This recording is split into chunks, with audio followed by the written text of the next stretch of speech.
2. Lenin on dialectics.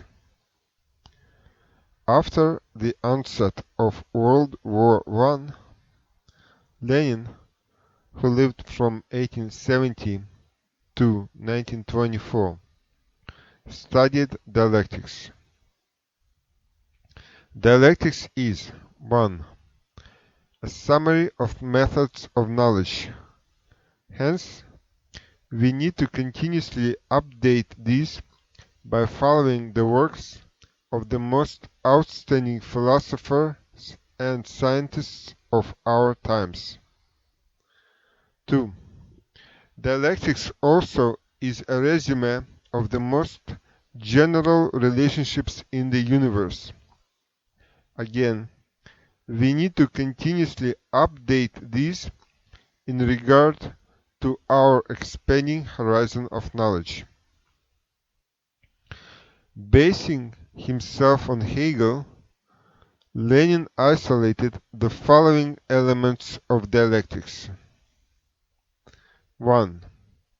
Investigate an object in itself, following its own development, not substituting for these analogies other examples, digressions, in other words, not substituting for the object under investigation another subject matter.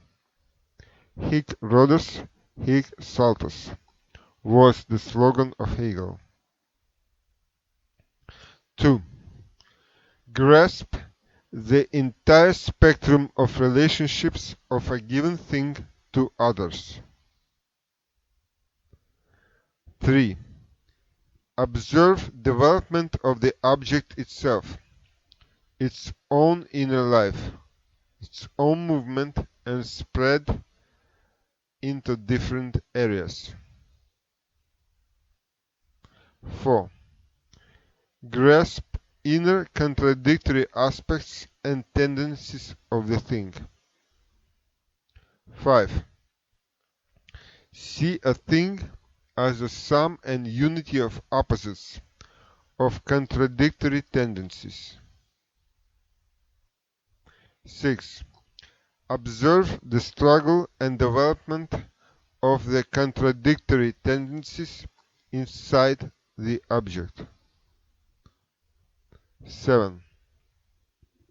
Use both analysis and synthesis.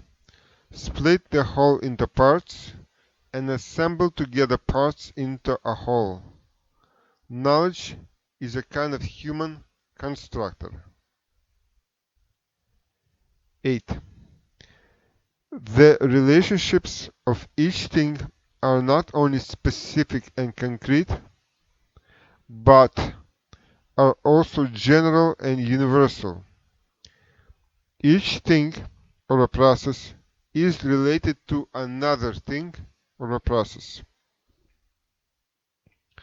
9.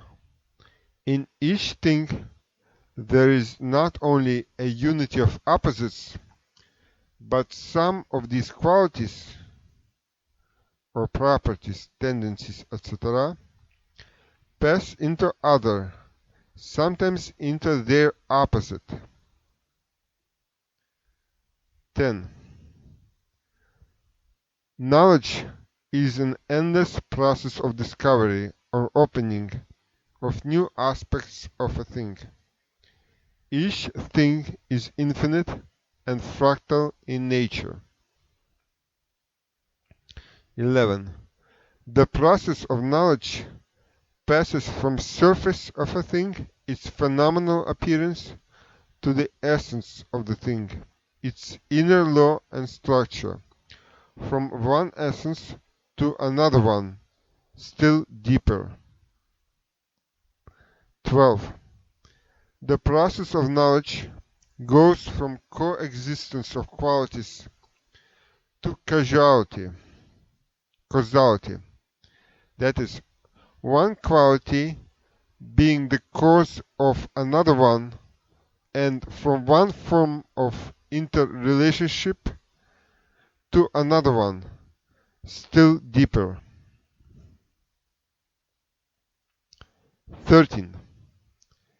At each new stage of development of a thing, certain qualities present at the lower stage appear again in a changed form.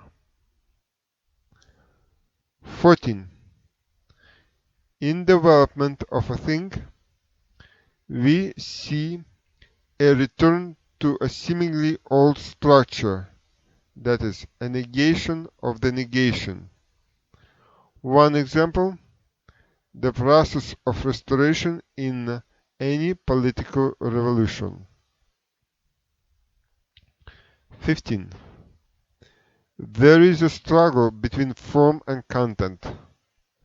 There is a shedding off of the old form as required by the content, injecting a new content into the old form, and the old content taking up new form.